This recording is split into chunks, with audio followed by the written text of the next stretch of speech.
Bismillahirrahmanirrahim. Assalamualaikum warahmatullahi wabarakatuh. Selamat pagi, salam sejahtera untuk kita semua. Baik, kita lanjutkan ke pertemuan selanjutnya pada perkuliahan Transport Planning and Modeling itu, yaitu kita tahu bahwa di dalam 4-step model yang kita gunakan untuk memodelkan transportasi itu ada 4 tahap. Yang pertama adalah bangkitan perjalanan atau yang disebut dengan trip generation, yang mana di dalamnya juga masuk tentang tarikan perjalanan atau trip attraction.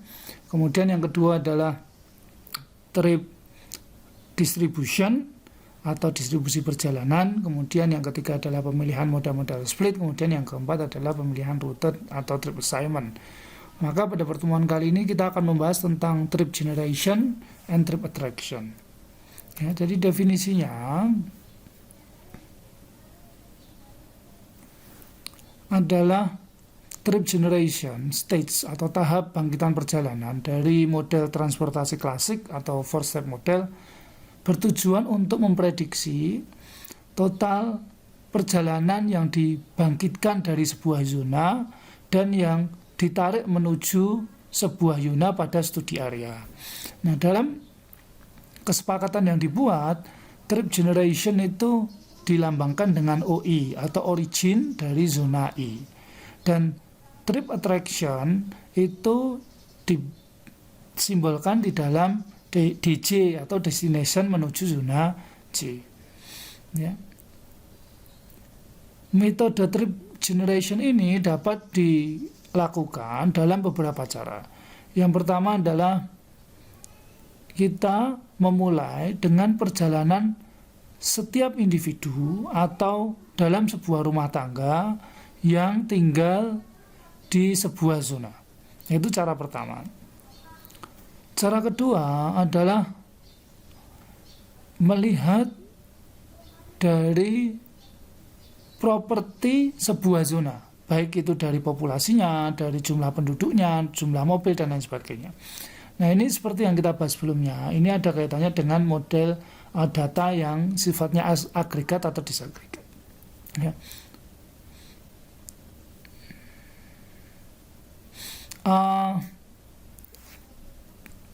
Sebelum kita membahas lebih detail tentang trip generation, kita harus pahami beberapa terminologi dari bangkitan perjalanan. Yang pertama, perjalanan, journey atau trip, ya. Jadi yang namanya satu trip, satu perjalanan itu adalah satu movement, ya, satu pergerakan dari satu asal menuju satu tujuan. Ya, tujuannya apa? Tujuan melakukan perjalanannya apa? Tujuan melakukan perjalanan adalah untuk memenuhi kebutuhannya, ya, dengan melakukan sebuah aktivitas. Kita paham kemarin transport itu adalah derived demand atau kebutuhan turunan dari sebuah aktivitas. Jadi, kalau Anda melakukan perjalanan dari kos-kosan ke sekolah, ke kampus, itu dihitung sebagai satu perjalanan. Jadi, kalau dalam satu hari itu Anda melakukan sebuah perjalanan hanya menuju kampus dan pulang kembali ke rumah atau ke kos Anda, maka di dalam satu hari itu Anda melakukan 2 kali perjalanan. Itu yang pertama. Yang kedua, home base trip atau disingkat dengan HB trips gitu ya. Itu adalah rumah itu sebagai titik asal maupun sebagai titik tujuan. Ya, sedangkan lawan dari home base trip itu non home base trip, yaitu yang titik asal atau tujuannya itu selain dari rumah. Contohnya misalkan Anda melakukan perjalanan dari kantor, kemudian Anda berbelanja gitu ya. Kemudian kembali lagi ke kantor pada siang hari. Nah, itu adalah contoh dari non home base trip. Ya, contohnya seperti itu.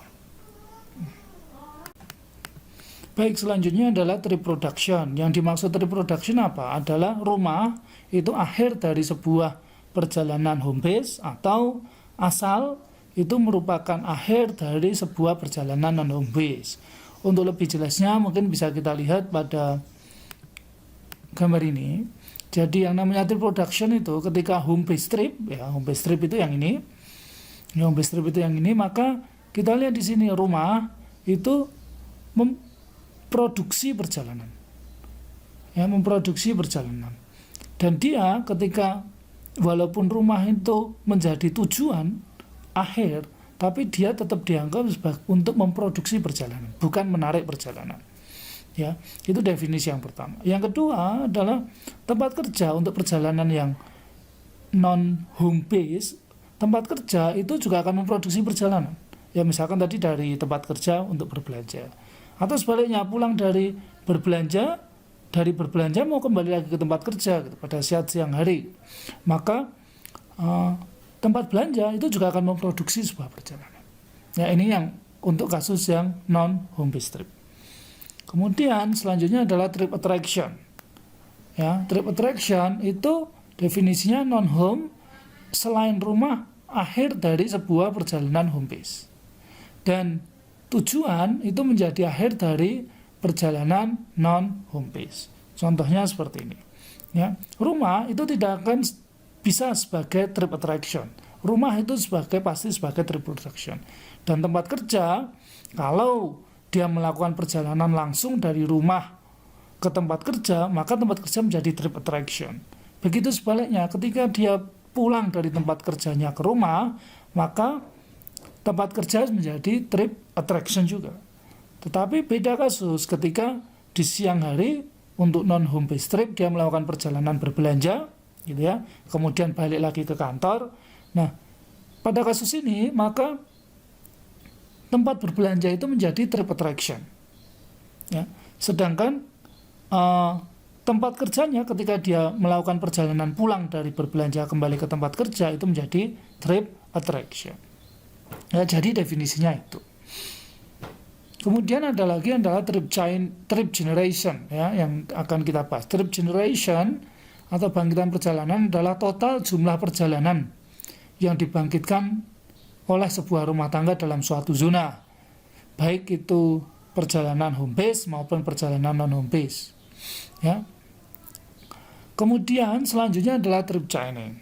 Trip chaining atau rantai perjalanan itu adalah multiple trips, yaitu perjalanan yang berantai, yang banyak, ya, yang saling berurutan, yang salah satu tujuannya itu supaya efisien, ya, dengan melakukan beberapa kali aktivitas. Contohnya misalkan saya kalau berangkat kerja sekalian ngantar anak saya sekolah dulu, setelah ngantar anak saya sekolah, saya berangkat ke tempat kerja. Maka pada pagi hari saya melakukan satu kali trip chaining, ya, yaitu dari rumah ke sekolahnya anak ke tempat kerja, dengan jumlah trip adalah 2.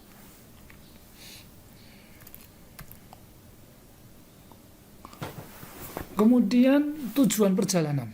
Ya, tujuan perjalanan untuk yang home base itu dibagi menjadi 5. Yang pertama adalah HBW atau home base work, gitu ya. Home base untuk bekerja. Kemudian home base untuk ke sekolah. Kemudian home base untuk shopping, kemudian untuk social dan recreation. Kemudian yang terakhir adalah untuk selain itu. Ya, biasanya didefinisikan seperti ini. Kemudian kalau yang non home base itu kategori detailnya itu tidak ada secara eksplisit. Selanjutnya adalah yang kira-kira yang mempengaruhi jumlah perjalanan itu apa? Maka yang pertama adalah tingkat pendapatan. Ya, tingkat pendapatan. Biasanya hasil studi-studi yang sudah ada menunjukkan bahwa orang yang pendapatannya tinggi itu cenderung melakukan perjalanan yang lebih sedikit. Ya, tetapi juga ada kasus sebaliknya, orang yang pendapatannya tinggi cenderung melakukan perjalanan lebih banyak. Itu case by case, sangat tergantung pada tujuan perjalanannya, sangat tergantung pada moda yang digunakan dan lain sebagainya. Kemudian yang kedua adalah core ownership. Ya, semakin banyak jumlah mobil yang dimilikinya atau semakin banyak jumlah mobil di dalam sebuah rumah tangga, maka perjalanan di dalam rumah tangga itu umumnya semakin banyak. Ya, umumnya semakin banyak. Walaupun ada juga nanti yang jumlahnya semakin sedikit, ya. Sekali lagi tergantung pada kasus by kasusnya. Kemudian ukuran rumah tangga, ya, kemudian struktur di dalam rumah tangga. Ya, apakah misalkan dia itu tinggal sendiri dalam rumah tangga atau sudah berkeluarga atau tinggal bersama keluarga besarnya, ya, atau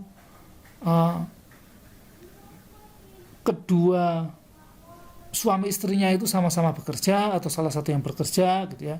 Kemudian siapa yang kepala rumah tangganya di situ, itu apakah